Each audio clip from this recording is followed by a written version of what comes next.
மகாவீர் ஜெயந்தியின் ஒரு சுருக்கமான வரலாறு. மகாவீர் ஜெயந்தி.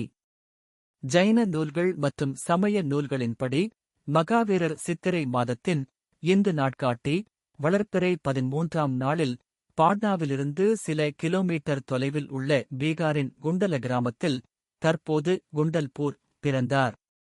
அக்காலத்தில் வைஷாலி அந்த மாநிலத்தின் தலைநகராக கருதப்பட்டது. இருப்பினும் மகாவீரர் பிறந்த ஆண்டு சர்ச்சைக்குரியதாக உள்ளது. சுவேதாம்பர ஜைனர்களின் கூற்றுப்படி மகாவீரர் கிமு 59-9 இல் பிறந்தார்.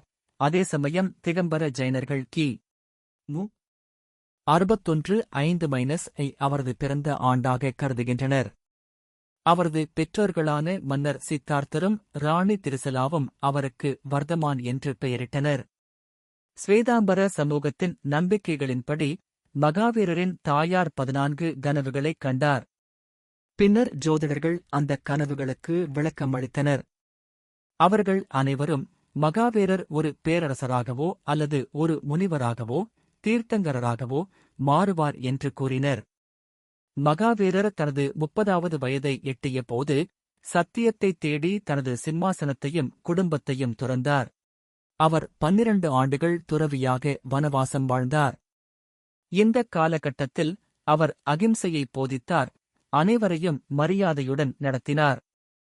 புலன்களைக் கட்டுப்படுத்துவதில் அசாதாரண திறமைகளை வெளிப்படுத்தியதால் அவருக்கு மகாவீரர் என்ற பெயர் கிடைத்தது. மகாவீரர் தனது 72வது வயதில் ஞானம், நிர்வாணம் அடைந்தார் என்று பரவலாக நம்பப்படுகிறது.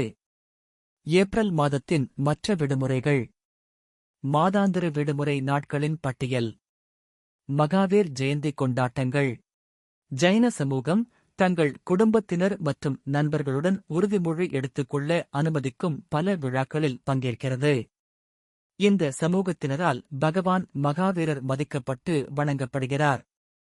பகவான் மகாவீரரின் சிலையை காட்சிப்படுத்துவதே இந்த விழாவின் மிக முக்கியமான நிகழ்வாகும். மகாவீரரின் உருவச்சிலையை மக்கள் நறுமண எண்ணெயால் கழுவுகின்றனர், இது இறைவனின் தூய்மையை குறிக்கும். இந்தியா மற்றும் உலகெங்கிலும் உள்ள பக்தர்கள் நாட்டில் உள்ள ஜைன கோயில்களுக்குச் செல்வார்கள்.